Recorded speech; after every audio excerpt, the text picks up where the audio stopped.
Europe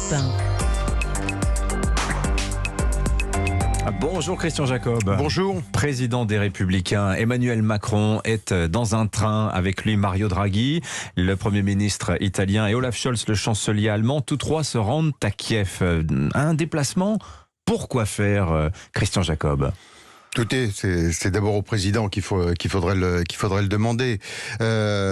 Tout doit être fait pour obtenir un cessez-le-feu et le retrait des troupes russes. Maintenant, moi, je suis toujours prudent sur ces mises en scène. Si on veut vraiment aboutir à un accord, à une médiation, c'est pas en se mettant en scène.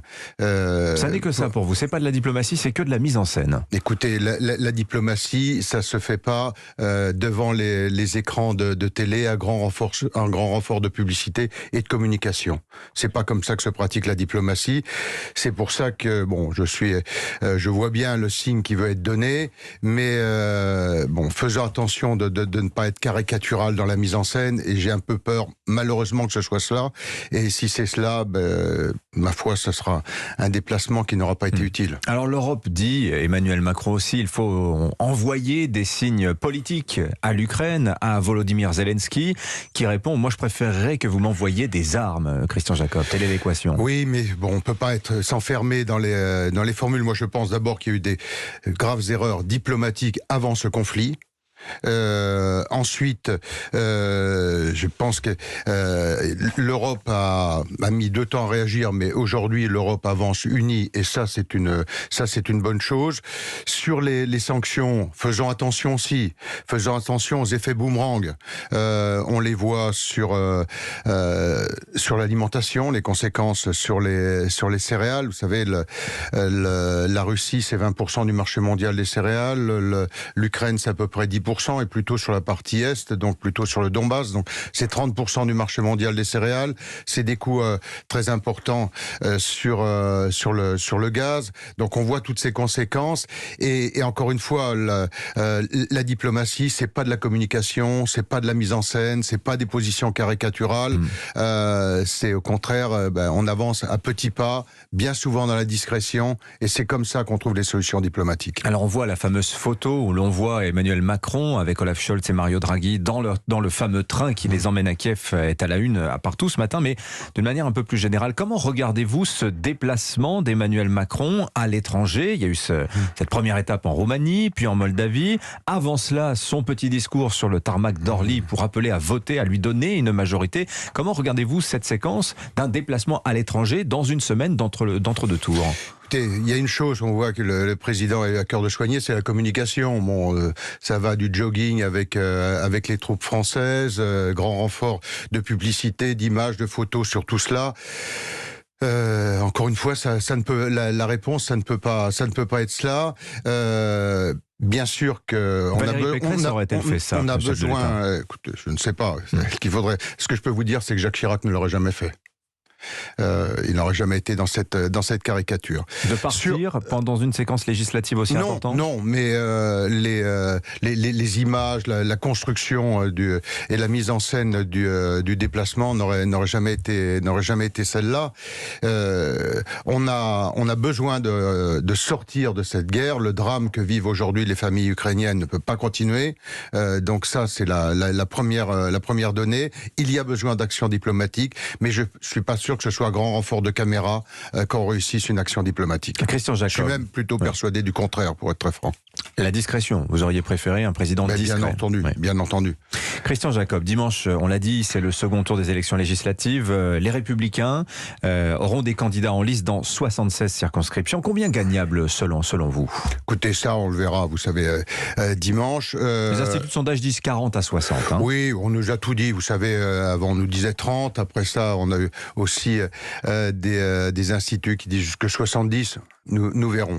Nous abordons ces élections en confiance, parce qu'on voit bien aujourd'hui entre l'immobilisme qui a été celui d'Emmanuel Macron pendant 5 ans, les outrances et les excès des extrêmes, que ce soit ceux de Jean-Luc Mélenchon, ceux de Madame Le Pen, il y a besoin d'avoir des députés en responsabilité.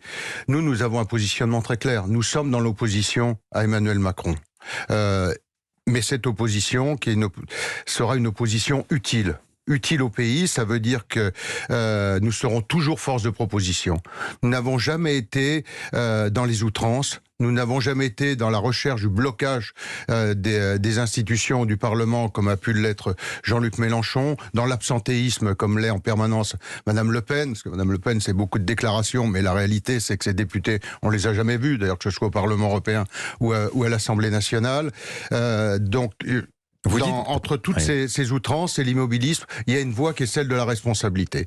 Et nous sommes en situation aujourd'hui de l'incarner. Et je pense que dans ce match de communicants, les Français ont besoin de sérieux, de solidité. Et nos députés sont des gens solides. Alors, attendez, vous dites, vous serez dans l'opposition à Emmanuel Macron. Les mots ont un sens. Oui, bien sûr. Mais on entend partout cette hypothèse qui circule et que vous ne niez pas totalement, celle d'une entente parlementaire entre LR et les macronistes. Elle est défendue, par exemple, alors par Nicolas Sarkozy, par Jean-François Copé aussi. Enfin, ni l'un ni l'autre de son candidat. Oui. Non, mais vous-même, vous dites, on peut tout à fait travailler avec le camp de la majorité présidentielle. Nous travaillons dans l'intérêt général du pays. Oui. C'est-à-dire que pour que nous votions des textes, il faut que l'opposition soit considérée et qu'effectivement, nous serons force de proposition. Nous ne sommes pas pour le blocage du Parlement. Parce que le blocage du Parlement, c'est le blocage du pays. C'est-à-dire demain, qu'est-ce que l'on fera comme mesure en matière de pouvoir d'achat, sur la sécurité, sur le contrôle de l'immigration, sur la santé, si le Parlement est bloqué. Donc nous ne sommes pas pour le blocage du Parlement, mais nous sommes force de proposition. Et donc, au fur et à mesure des textes, si nos propositions sont retenues, nous avons toujours assumé de les voter. Mais alors justement, quel agenda allez-vous pousser avec ce pouvoir que vous allez l'agenda, c'est pas nous qui le tenons. L'agenda, c'est le gouvernement qui décide. L'agenda de l'Assemblée nationale est fixé par le gouvernement.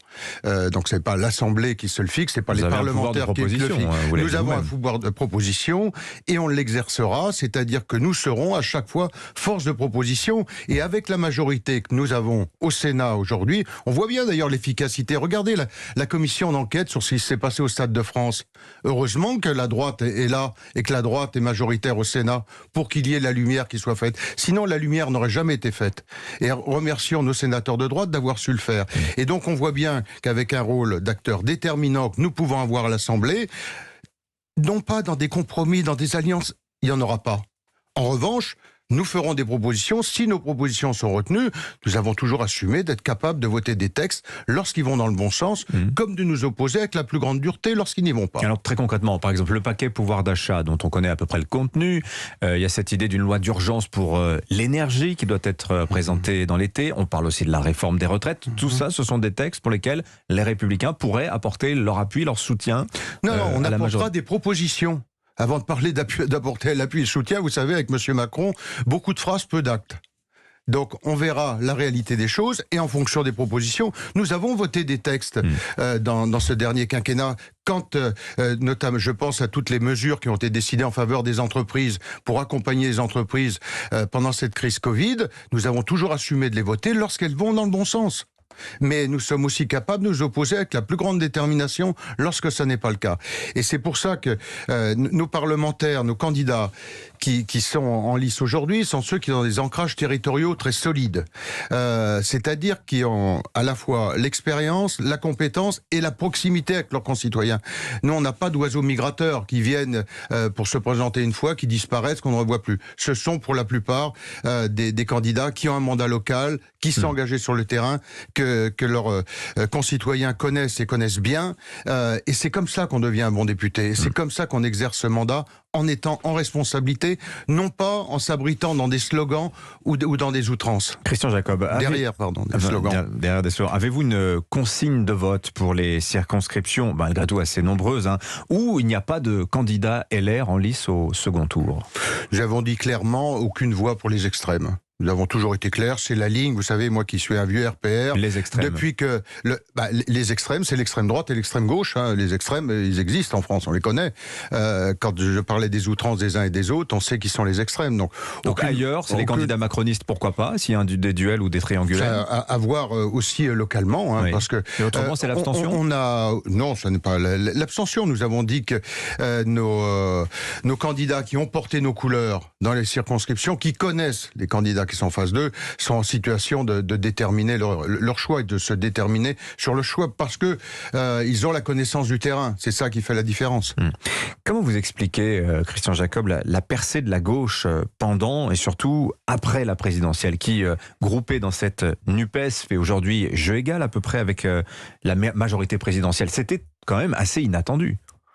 Oui, on l'a connu, le programme commun a existé. On a vu ce que ça a donné d'ailleurs. Et là, on voit bien d'ailleurs qu'on Ça vous a surpris une telle dynamique autour de cette NUPES? En fait, quand on prend les voix, si on compare avec la dernière fois, si vous faites l'addition de toutes les sensibilités de gauche, on arrive à peu près au même résultat. Là, il y a eu cet affichage, mais qui est un affichage de façade, je pense, sur le candidat unique NUPES, qu'il n'y aura pas de groupe NUPES à l'Assemblée nationale. Puisque déjà, chacun des composants de la gauche a expliqué qu'il retournerait dans sa famille et qu'il ferait des groupes séparés. Oui. Donc il n'y aura pas de groupe politique NUPES. Jean-Luc Mélenchon dit dans Le Parisien hier, oui, mais enfin moi j'observe que les forces politiques de la NUPES sont en train de prendre goût à cette union, de voir que ça fonctionne. Enfin, c'est pas ce que disent les candidats de gauche. Donc on verra au lendemain de l'élection. Mais de toute façon, les groupes reprendront leur position. Les intergroupes n'existent pas à l'Assemblée nationale. Ce sont les groupes politiques. Et je pense que chacun retournera dans sa famille et c'est pour ça qu'il y a des accords de façade parce qu'effectivement je veux dire, il y a une histoire, nos familles politiques en France ont une histoire. L'histoire du PS n'est pas l'histoire de l'extrême gauche, des trotskistes, de la France insoumise. C'est pas l'histoire des islamo-gauchistes. Bon, je veux dire, chacun a sa propre histoire et je pense que... Mais enfin tout de même, on a une alliance tactique. Voilà. Non, mais je ne veux pas vous dire le contraire, bien évidemment. Quand vous regardez sur votre bord de l'échiquier politique, oui. Christian Jacob, vous vous dites pas, quelque part, ça fait réfléchir à une union des droites. Oui, mais ça veut dire quoi, une union des droites? Avec Madame Le Pen, qui a rigoureusement le même programme économique que Monsieur Mélenchon? C'est ça l'union des droites? Vous qui avez un programme assez proche d'Emmanuel Macron, ça aurait pu... Non, en aucun cas. En aucun cas. J'aimerais bien que vous m'expliquiez. Vous en avez dit pique-pendre d'Emmanuel Macron pendant des années, mais il y a quand même une proximité sur un certain nombre de sujets quand même. On peut toujours avoir des proximités. Simplement, la gestion des finances publiques a été catastrophique comme elle l'a jamais été. C'était une gestion des finances publiques pire que sous François Hollande, ce qui pour moi n'est pas une référence. Vous aviez, si vous prenez jusqu'en 2017, on était sur une augmentation des dépenses publiques de 1,4 par an. Avec l'arrivée d'Édouard Philippe et d'Emmanuel Macron, avant la crise du Covid, on est passé à 2,6 par an. Qu'aurait fait un président LR dans les circonstances du Covid, Christian Jacob? Mais je vous parle avant Covid. Oui. Je vous parle pas après, je vous parle avant. Avant, il y a bien eu 3 années. 3 années où il n'y avait pas de crise sanitaire. Et pourquoi les dépenses publiques ont doublé pendant cette période-là? C'est bien un manque de rigueur sur la gestion des finances publiques. Et là, je vous invite à regarder ce qui se passe là où la droite gère des collectivités territoriales. On peut prendre l'exemple d'Auvergne-Rhône-Alpes avec Laurent Wauquiez, l'exemple en Île-de-France avec Valérie Pécresse, ou avec Xavier Bertrand ou d'autres, où vous avez eu une baisse des dépenses de fonctionnement, des dépenses publiques, qui ont permis de relancer l'investissement dans ces régions. Donc la gestion des finances publiques n'est pas du tout la même et on n'a rien à voir de ce point de vue avec Emmanuel Macron. Après, il y a des points sur lesquels on peut se retrouver. L'incarnation de l'autorité, 40% d'augmentation des tentatives d'homicide volontaire, 30% d'augmentation des violences sur les personnes. On peut aussi comparer aux périodes où on était. Donc, en revanche, lorsqu'il est agi d'accompagner les entreprises pendant la crise du Covid, nous avons effectivement été aux côtés et nous avons voté les textes du gouvernement parce que dans cette situation de crise, ils allaient dans le bon sens. Donc ça, nous assumons et si demain des textes vont dans le bon sens, on assume de les voter. On n'a aucune difficulté avec ça. C'est ça qui fait la différence avec les extrêmes.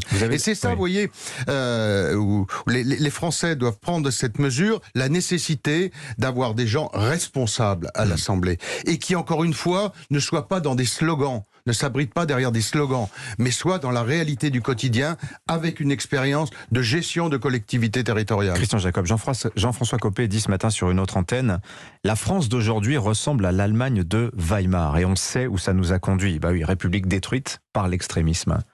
Il a raison, Jean-François Copé, quand il dit ça? Je ne ferai pas cette comparaison. Vous ne croyez pas? Vous ne Je ne pensez ferai pas cette comparaison. Bon.